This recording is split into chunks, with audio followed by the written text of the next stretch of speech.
Desde Durango, México, Radio Universal Clásica les da la bienvenida a este espacio donde la música clásica cobra vida. Es un honor compartir con ustedes este concierto, donde exploraremos algunas de las obras más representativas de nuestro repertorio.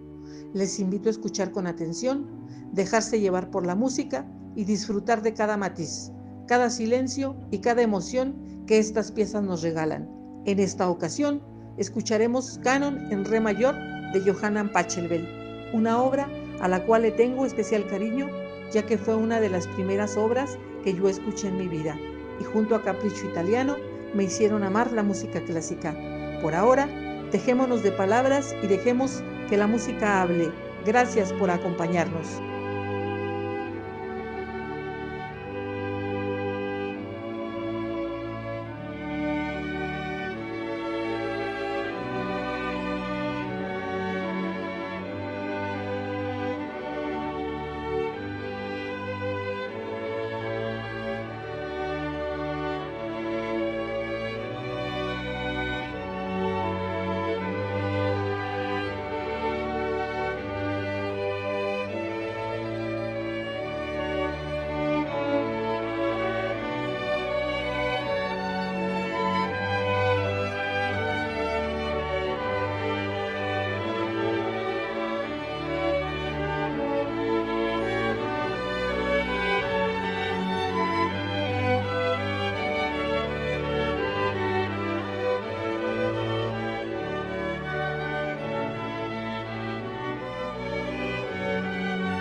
Gracias por compartir este momento de música.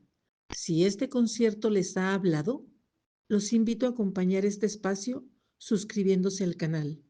Hasta pronto y que la música nos acompañe.